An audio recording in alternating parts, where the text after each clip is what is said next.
What's up, guys? Welcome back to another video. Today we're going to be checking out Tesla's website because apparently they have some crazy deals going on right now in some of their cars. I don't know if it's because it's the end of the year and they want to ramp up those quarterly sales numbers, or if with the new stuff that's going on, if things are just going to be like this moving forward. But I really wanted to check out all these apparent deals that there are on Tesla's websites, and I want to bring you guys along with me. So let's go ahead and check that out right now. Cool. So right off the bat, in their landing page, the beginning of their website, you see this $299 a month leasing, which, I mean, it's pretty crazy. It's a good deal, right? It's a Tesla, it's a luxury car. Apparently $299 is a pretty good deal. But I don't know if you guys know, if you've ever leased a car, a lot of times when they advertise these $299 lease prices per month, it's because it's probably too good to be true, right? You have like 8,000 miles a year, you can barely drive the car, and they're telling you it's $299. So let's actually see if this is real.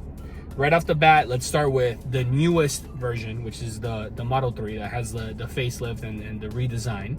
So let's click this one. Let's see what it really looks like. Nope, thank you. All right, so it's $216 a month for a long-range rear-wheel drive Model 3. Look, it said $299. How did we go to $216? I'm pretty sure it's because it's including gas savings. So let's go ahead and remove these gas savings. Let's see what it's really like. And okay, we get to $299. And as you can see, it's actually for 10,000 miles a year, which is honestly not bad, right? I mean, at least it's not for 8,000 miles a year. It's for 10,000. But when you think about it, this is actually less than 1,000 miles a month. I don't know about you, but at the very least, if you're going to lease a car, I would say you need 12,000 miles a year. So let's switch this to 12,000 miles a year and let's see what the price becomes. So now it's $321 for real driving, right? Real driving that somebody would do. Another thing that I'm noticing here is that it's including the tax incentive, which is fine, but just know that your price is not actually going to be $321. It's going to be a bit more because they're incorporating savings that you would get from the government for $7,500. Another thing that I'm noticing as well is that it's not including the taxes and fees. So once we include the taxes and fees, you can see that this real monthly price would be around $352 per month, which is still not bad. I mean, technically it's still a good lease payment. And just note that you're also putting down a down payment of $3,000, right? So just as a test, let's see if you were to put zero money down and you were to go to 10,000 miles. So let's say you put zero. Your payment would be around $390 a month, which, look, for a Tesla, for a Model 3, it's still not bad. It's still not bad, I would say. Based on these prices that I've seen that people are paying, I see some people with $1,000 car payments, okay? $390 is still not bad. Now let's see, with 12,000 miles a year, that becomes around $412, which honestly, still pretty reasonable. So I feel like it's not false advertisement. It's actually an okay deal. Now let's go back to $3,000 a month, $3,000 down payment, and it's around $321 per month, which honestly pretty decent. Now let's see what it would be for a performance all-wheel drive. I'm gonna go ahead and skip the long-range all-wheel drive. Let's just go straight to the cool model, in my opinion, which is the performance all-wheel drive. You can see this lease payment now literally doubles, which is pretty insane, but it is what it is. It's the reality of what this car costs, right? So you're now for $3,000 down, not including gas savings, and without including taxes and fees, you're at $628 for 12,000 miles a year and a 36-month lease term. With taxes, you end up around $680. Look, I'm not gonna comment on whether this is a good lease payment or not, but if you're looking for a car that I think can do 0 to 60 in around 3 seconds, looks pretty modern, this might be the car for you, right? Maybe you'd be between this and an Audi or something else. This is not a bad deal for some, right? Don't forget though that you're not including what your insurance would be, obviously. Not bad. Now the performance model, look, if you're a car guy, if you're a genuinely car enthusiast, I don't know if you would go for the long range all-wheel drive. I really don't even know what the 0 to 60 would be in this, if it has the same performance accolades as what the performance model would have. But the performance model is pretty decent. I mean, it has a all-wheel drive. It has different seats from what I understand. It also has adaptive suspension. It has the bigger wheels, and apparently has something called Track Mode V3. No idea what that is, but I'm sure it's something that does something cool, right? Right along Tesla's alley. But it's a decent car. It's a decent car. It's not bad at all. I think the design is pretty modern. It's a shame that it's not a hatchback, because if it was a hatchback to me, I would definitely consider getting it. I think the Model 3 just kind of, the Model Y, which is the hatchback, I believe, just kind of gets a little too big for me. So something in between, like this design, but with a hatchback, would be it for me for sure.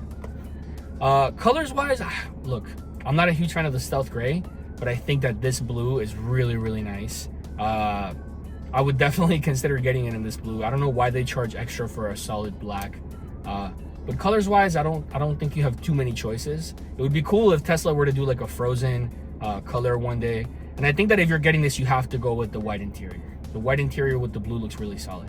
Now, another thing that people don't know, or maybe are not fully aware of, is that the Tesla full self-driving FSD is really an added feature, right? A lot of people don't, I mean, maybe the people that I've talked to, they don't know that it only comes with an autopilot, but it doesn't really come with the full self-driving. So if you were to add the full self-driving to this, your price would go up significantly. So now we're in the 700s.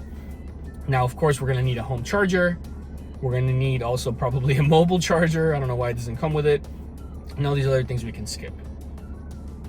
All right, so with that being said, let's go ahead and check what our final price would be.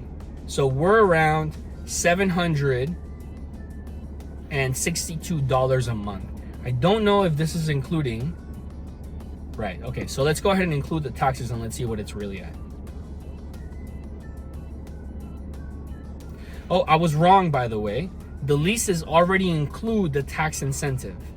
Okay, so I think this is your actual price. It's not that you're gonna be paying more when you get the tax incentive, after you get the tax incentive back. It's that it actually includes the tax incentive somehow already into the price. So all in all, for a performance Model 3, you would be looking at $823 a month to lease for 36 months and 12,000 miles a year. I'll leave it up to you if you think that's a good deal. Now let's see what it would be like to finance this car. Now let's say you have a credit score that's pretty good. 720 is the best that it gets. They give you 5.99% APR. You're around $1,000 a month. Let's include the tax credit. You're a little bit under $1,000 a month. I don't know. I don't know about you. I'm not a finance expert. Clearly, the lease is a little bit of a better deal, especially with these cars that depreciate a lot. But yeah, look, maybe Tesla's not lying. Maybe they do have good deals, but I don't think these apply to the Model 3, unfortunately. Now, just as a test, let's see what's going on with the Model Y. I do understand that this model is going to be refreshed soon, so maybe they have a little bit of better deals with this car. I could be wrong. Let's see.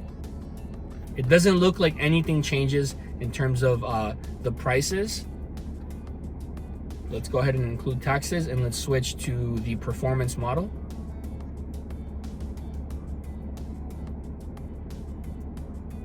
I don't remember what the other prices were at with the car, but this looks very similar to where we were with the other model. So yeah, it looks like it's the same thing. It's not like there's much better deals. So if you're a fan of Tesla and you're willing to wait, I personally wouldn't buy a Model Y, just because there is that chance that a brand new one's gonna come out at the beginning of next year. But if they do end up having really, really good deals, this might be something that you look into. Now, one last thing about Tesla's website that I do believe some people overlook is that when you go to vehicles and you enter the inventory, there's sometimes is really, really good deals in some cars that they have that maybe are the previous model year or that they're just trying to get rid of. So let's just take a quick look at some of the cars that they have here. Look, for the purpose of this video, I'm only gonna be looking at the performance all-wheel drive, because I personally think that those are really cool.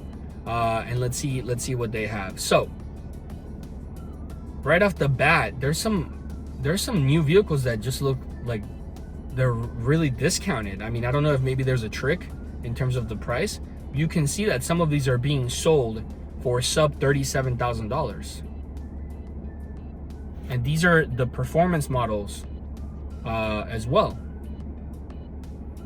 So you can see that they've decreased around $1,500.